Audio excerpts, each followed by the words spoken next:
voice of serene courage. The pageant began. Sister Peter declaimed the history of the land, her voice ringing out over the crowd. 500 years, through war and plague, through kings and commoners, the land passed from father to son, the key to each and every one. As the play reached its climax, the symbolic handing of the key, Sister Boniface wasn't watching the stage. She was watching the hands of the guests. She saw the glint of gold on Lord Matthew's hand. She saw the nervous twitch of Lynn Goodwin's fingers, and then she saw it. In the model of the development, the Lord Adam Sedgwick Towers, there was a small decorative crest. It matched the indentation in the wax perfectly. The model, Boniface whispered to Sam. The killer didn't wear a ring. They used the model itself. They gripped the heavy brass corner of the model's base to swing the candlestick. But there was more. The insocello inconspicuous wasn't about the chapel they were in. The old chapel, Boniface realized, the one in the woods that was deconsecrated a century ago. She slipped away from the crowd, running toward the ruins on the edge of the estate. Inside the crumbling stone walls, hidden behind a loose brick in the altar, she found it, a leather-bound cylinder. Inside was a deed of gift, signed by the late Earl, witnessed and notarized. It bequeathed the entire convent and the surrounding lands, not to his son, but to the Catholic diocese in perpetuity. The sale was illegal. The land wasn't Matthew's to sell.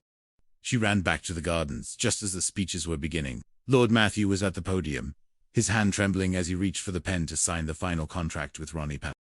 "Stop!" Boniface's voice cut through the air like a bell. The crowd gasped. Sam and Felix moved forward as Boniface held up the deed. "Lord Matthew," she said, her voice filled with a profound sadness. "Your father didn't leave you with debt because he was a bad businessman. He left you with debt because he had already given his greatest asset back to God. You knew that, didn't you? You found his letters. You tried to hide the truth."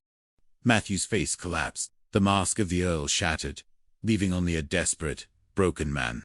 "She wouldn't stop," Matthew cried, pointing at the ghost of Helena. "She found the jar.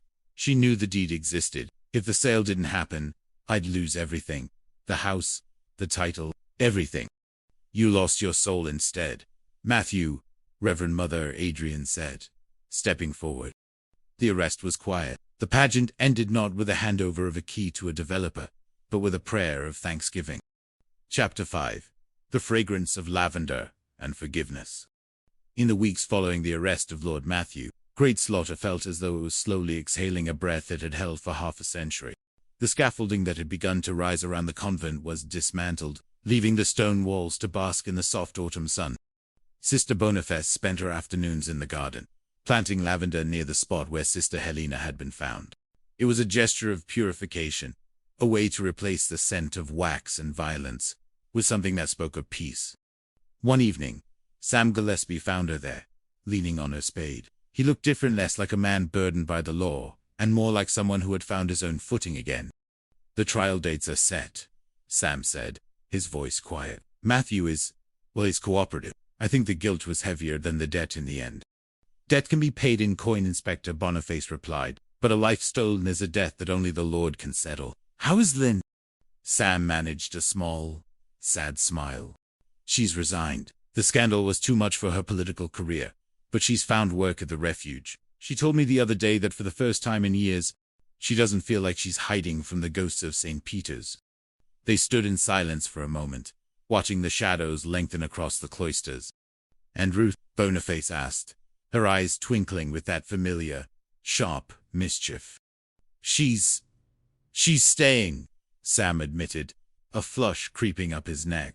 "At least for a while. She's taken a desk at the local paper. Says Great Slaughter has more stories in its cobblestones than London has in its skyscrapers."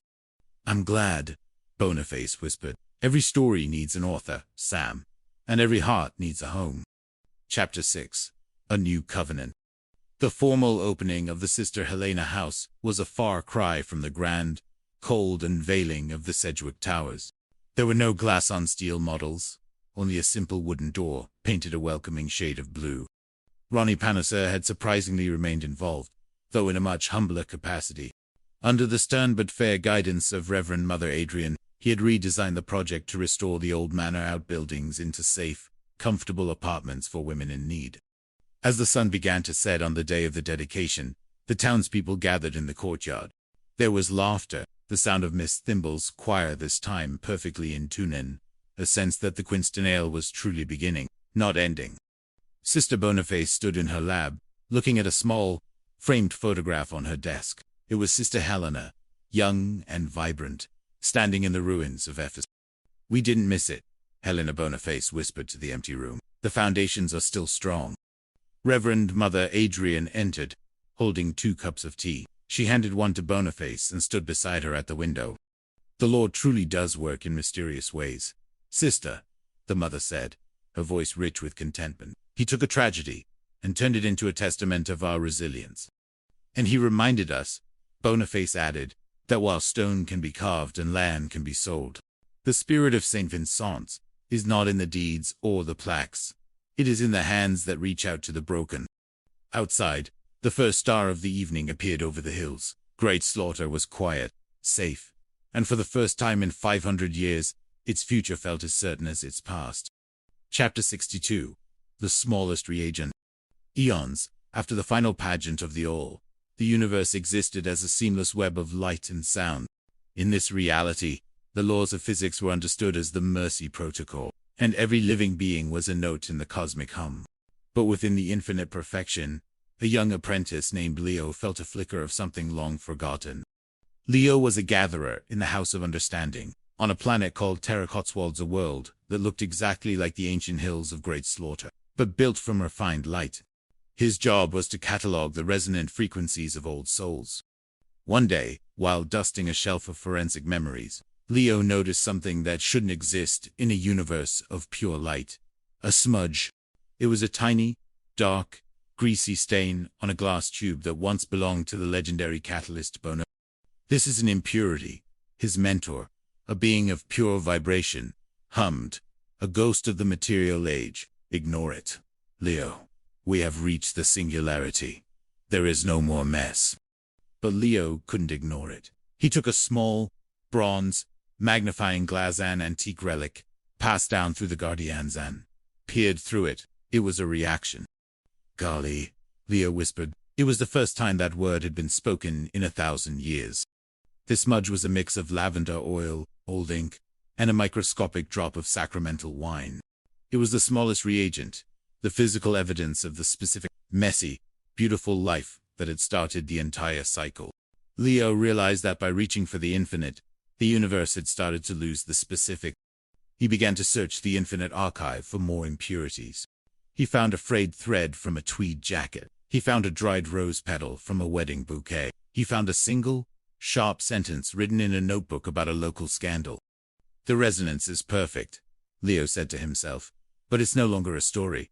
It's just a song, and stories need protagonists." Chapter 63. The Symphony of the Ordinary. Leo's curiosity triggered a resonant cascading event. Across the diaspora, others began to find their own smallest reagents.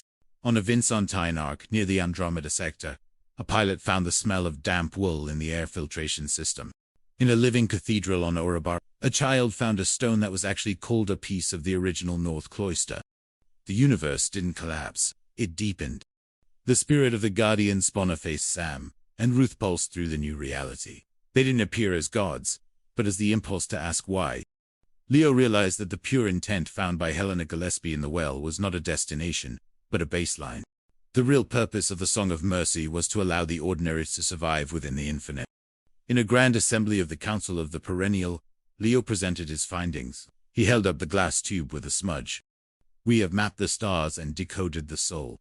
Leo addressed the trillions of resonant beings. "But we must never forget the scent of the rain on the hills, or the way a heart skips a beat when it finds a clue. The universe is not just light, it is Great Slaughter. It is a village that never ends." The council agreed. They established the Sentinel of the Ordinary. Their job was to protect the small things, the individual quirks, the minor mysteries, and the messy romances that gave the resonance its soul. Chapter 6. Anya, the guardian of the Genesis, watched Leah from the Sanctuary of Light. She smiled as she felt the original. Boniface adjust her goggles on the other side of the veil. "The cycle is finally perfect," Anya